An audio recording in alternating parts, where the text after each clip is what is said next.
I would like you to understand modern air conditioning. We live in a world that is becoming hotter and hotter because we are issuing too much carbon dioxide into the atmosphere. Air conditioning is making it worse because it uses a lot of energy. In the process, we use coal-fired power plant, and that pumps billions of tons of carbon dioxide into the atmosphere. And also, modern air conditioning use a lot of refrigerant. Now, these refrigerants, such as HFC, is very global warming. They're about 2,000 times more global warming than carbon dioxide. So today I'm going to tell you a new method of how to chill yourself without having more carbon dioxide and global warming gas such as HFC released into the atmosphere. Now, first, we need to understand how we do air conditioning now. A very simple way to understand modern air conditioning is to look at our own air conditioning system. We sweat in order to chill ourselves. So our sweat is a refrigerant. Now, modern air conditioning basically mimics this biological process of sweating. Instead of using sweat, which is just simply water plus salt, our modern air conditioning use refrigerant such as HFC, hydrofluorocarbon, that can evaporate at very low temperature. Not like water, our sweat need to evaporate at temperature closer to 100 degrees Celsius, the boiling point of water. So these things, instead of evaporating sweat, we evaporate a refrigerant, HFC. Now, the issue isn't so much sweating or the evaporation, but how do you collect your sweat after you sweat and obtain the water that's coming from your sweat? And that's the difficult part. Now, modern air conditioning will capture the evaporated refrigerant, HFC, and then compress it through a motor and a compressor. In the process, it would heat up the refrigerant, HFC, and then turning that HFC into a liquid through cooling it with a fan. So this is a condenser, basically condensing the evaporated refrigerant by means of pressure. And then you use a fan to push air through this condenser to cool down the pressurized hot refrigerant. So it becomes a liquid. So afterwards, the gaseous refrigerant becomes a liquid, and then you pass it through an expansion valve. This expansion valve here would allow the under pressure refrigerant to spit out here and then evaporate, because this is reducing the pressure that is due to the compressor pump. Now, this shooting out of the liquefied refrigerant would evaporate through this evaporation coil, where the liquefied refrigerant would become a gas. And in the process, it's like sweating. When a refrigerant evaporates, it takes in a lot of heat. Just like water, when it's boiling, takes in a lot of energy. So what you have is a fan here that takes the inside air through this evaporating coil, or the cooling coil, and then take out the chill of the evaporating coolant. And then afterwards, you'll be cool inside the house. All right? Now, the process go back to the process when you collect the evaporated refrigerant, just like you collect your evaporated sweat, and then go through the cycle of compression again in order to liquefy your refrigerant.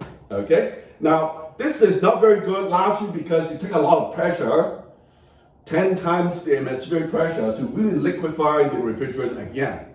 And that uses a lot of energy. And the second thing that is not good is that the refrigerant itself, the hydrofluorocarbon, is a very large molecule, and it can absorb a lot of heat. It's 2,000 times more global warming than carbon dioxide is. So what should we do in order to cool ourselves? Is there a better way? Now, there is. Now, most of you have the experience of cleaning your keyboard with compressed air. So if you use a bottle of compressed air and release that compressed air to yourself, you feel very cool, because compressed air, when it expands, becomes very cold. Now, the problem is you cannot keep on cooling yourself by buying a lot of compressed air canister and then cool yourself down that way. So the question is, how do you keep compressing air, cool down the hot compressed air, and afterwards release it to cool down yourself? Now, there's a way to do it, and if you have flown on an airplane before, you would notice that the airplane have air conditioning come out from the vents, and it's very cool, and it's misting. So I'm going to tell you today how airplane cool down the cabin, okay? It's very simple. Well, airplane doesn't use refrigerant. It only takes in the compressed air from the jet engine. Now, you know that the jet engine has a compressor, and compress air and then burn kerosene in that compressed air to drive a turbine in order to propel the airplane. Now, the air conditioning in a jet airplane just simply takes some hot compressed air from the early stages of the compressor. So what does it do? It takes it out and it's fairly hot. Now, a compressor of the jet engine compress air up to about 30 times atmospheric pressure. You don't need that much pressure, so you only take it out maybe after the fourth stage of the turbofan of the jet engine.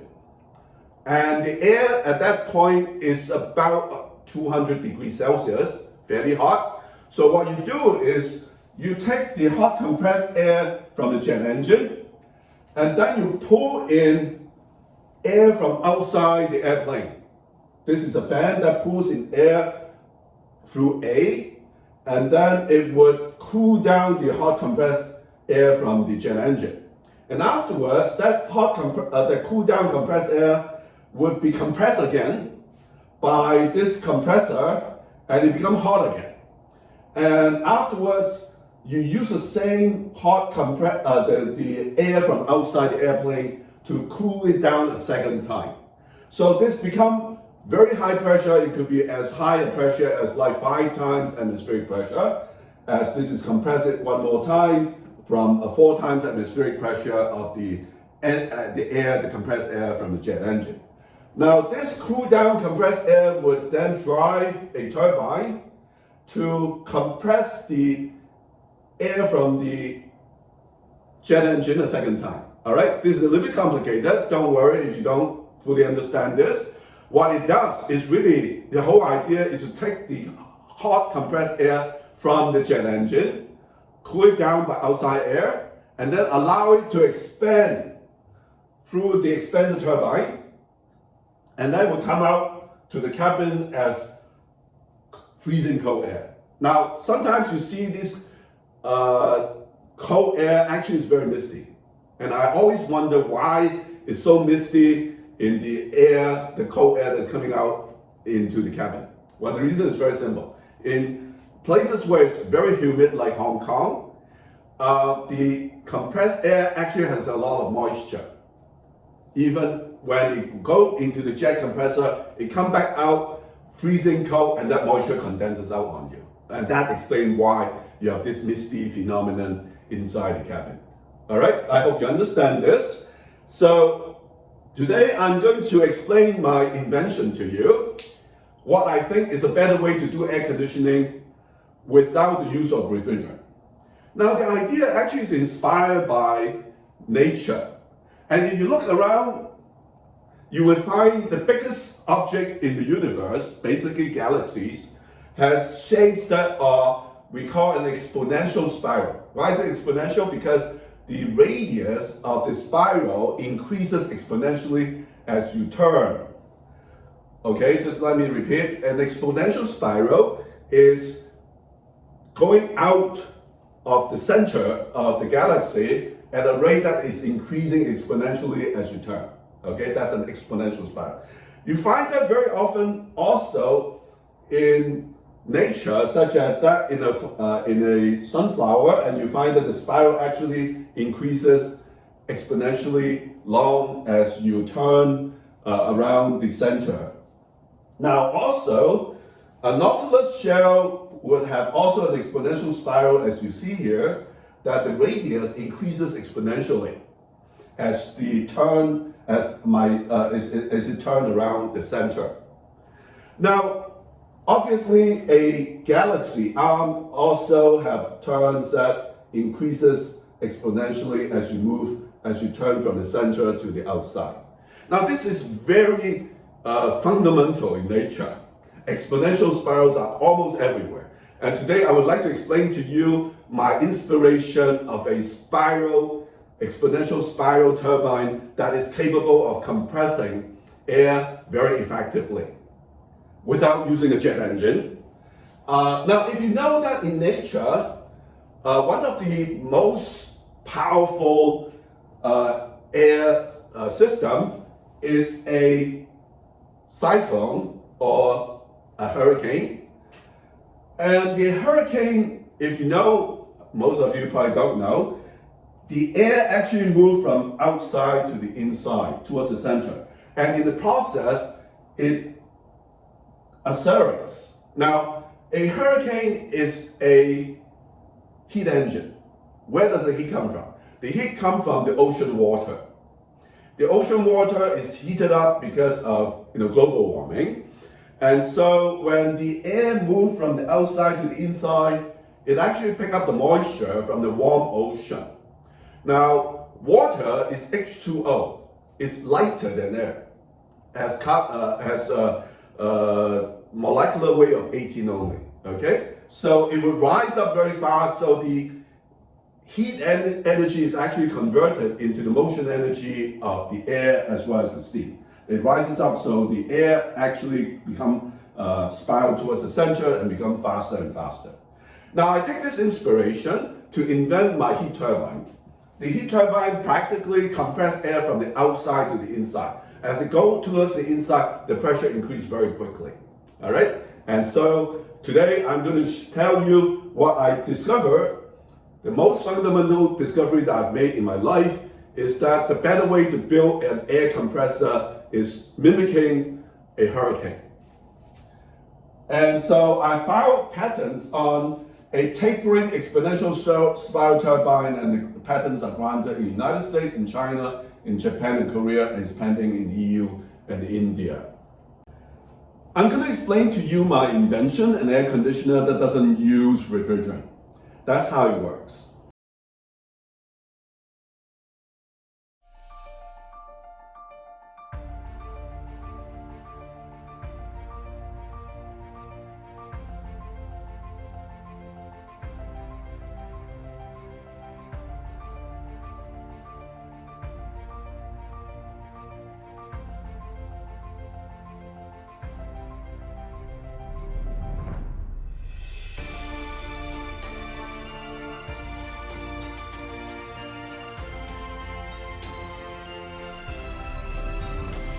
Very cool, isn't it? So I'm going to explain to you my scientific discoveries as well as technical achievements. I've invented a new fluid dynamic theory of gas turbines, which I'm very proud of.